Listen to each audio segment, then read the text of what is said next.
Respected guys, teachers, parents, and my dear students.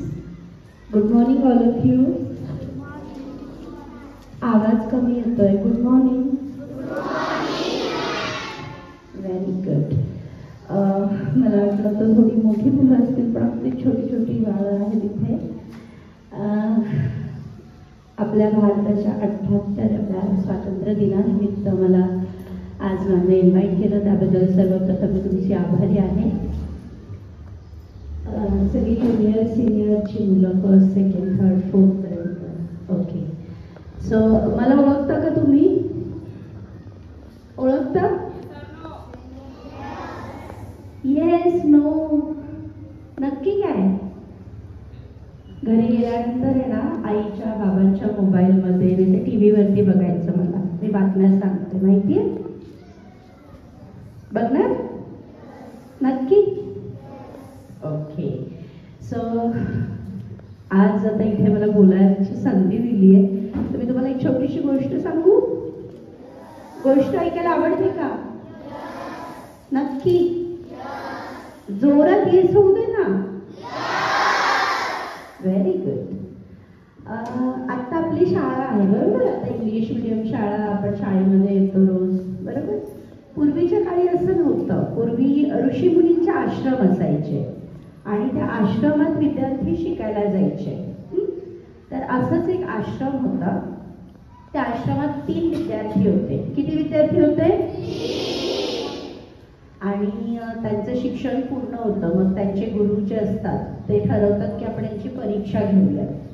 मग ते गुरु काय म्हणतात की तुम्ही तिघांनी एक एक संकल्प करायचा. काय करायचा? संकल्प म्हणजे माहिती काय असतं? एक एक गोष्ट ठरवायची आणि ती करत राहायची, त्याला संकल्प म्हणतात. तर मग पहिला जो शिष्य असतो तो म्हणतो मी रोज सकाळी उठून थंड पाण्याने आंघोळ करणार. हा संकल्प तो करतो. दुसरा विद्यार्थी असतो तो म्हणतो की मी सकाळी उठून माझ्या परसबागेत जी झाडं आहेत, वेली आहेत, त्यांना पाणी घालणार.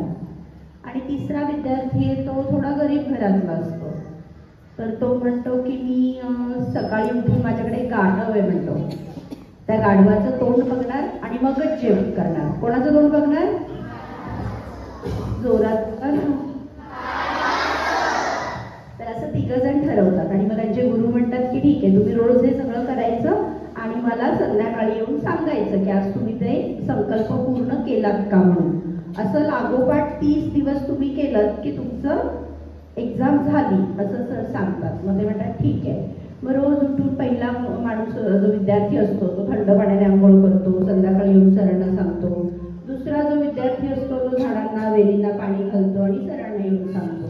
आणि तिसरा जो विद्यार्थी असतो तो रोज गाढवाचं तोंड बघतो, मग जेवण करतो आणि मग सरांना येऊन सांगत असतो.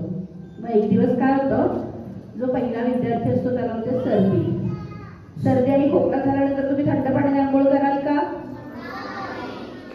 मग तो सरांना येऊन सांगतो सर मी आता माझा संकल्प पूर्ण करू शकत नाही, कारण गेले 10 दिवस मी रोज थंड पाण्याने आंघोळ करतोय, तर मला सर्दी झाली आणि मला डॉक्टरांनी सांगितले आता थंड पाण्याने आंघोळ करायची.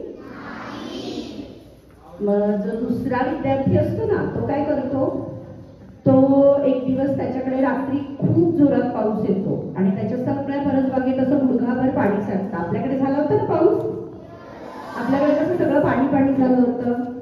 मग एवढं पाणी झाल्यानंतर तो झाडांना पाणी घालेल का? घालेल? मग तो पण येऊन सरांना सांगतो सर आमच्याकडे खूप पाऊस झाला त्याच्यामुळे मी माझा संकल्प पूर्ण करू शकलो नाही, मी झाडांना काही पाणी घालणार नाही.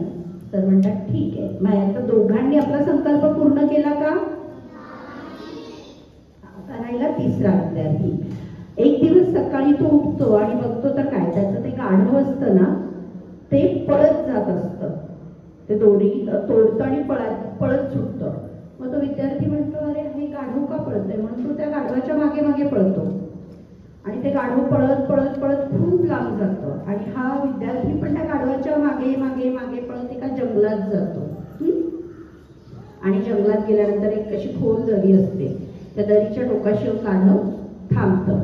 कारण त्याचा संकल्प काय असतो, रोज गाढवाचं तोंड बघणार आणि मगच मी जेवण करणार, हो की नाही? गाढवाचं तोंड बघायचं असतं. मग तो पळत पळत त्या गाढवाच्या मागे मागे जातो आणि जिथे गाढव थांबतं तिथं त्याच्या समोर जाऊन उभा राहतो आणि तो गाढवाचं तोंड बघतो. गाढवाचं तोंड बघितल्यानंतर तो इतका खुश होतो की माझा संकल्प मी पूर्ण केला, मी आज गाढवाचं तोंड बघितलं. मग तो जोर जोरात ओरडतो, मी पाहिलं मी पाहिलं मी पाहिलं. काय ओरडतो? आणि त्या दरीमध्ये खाली 4 चोर असतात. त्यांनी रात्री एका गावात दरोडा टाकलेला असतो, त्यांनी खूप सोनं नाणं घेऊन आलेले असतात तिथनं. तर त्या चोरांना वाटतं की आपल्याला कोणीतरी पाहिलंय. मग ते चोर घाबरतात.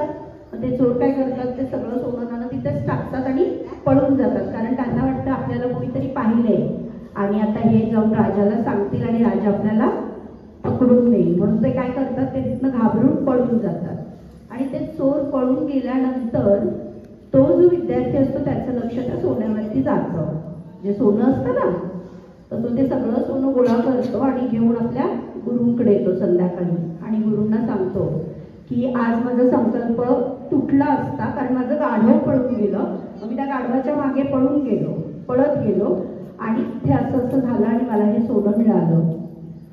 तर गोष्टीचं तात्पर्य असेल तर त्याचे गुरु त्याला सांगतात की कुठलाही संकल्प म्हणजे कुठलीही गोष्ट तुम्ही करायची जर ठरवली, आता या लहान मुलांना फारसं कळणार नाही, पण जी बऱ्यापैकी मोठी मुलं आहेत त्यांना कळेल की एखादी गोष्ट जर आपण ठरवली, मनात आणली, तर ती गोष्ट कितीही सोपी असू देत, कितीही अवघड असू देत, त्याच्याविषयी जर आपण प्रयत्न करत राहिलो तर यश नक्कीच काय? एक्झॅक्टली.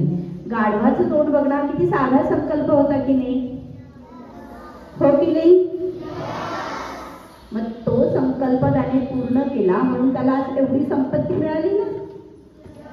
मग तसंच तुम्ही पण आता शाळेत आहात, तुमच्या आयुष्याची पहिली पायरी तुमचं शालेय जीवन असतं.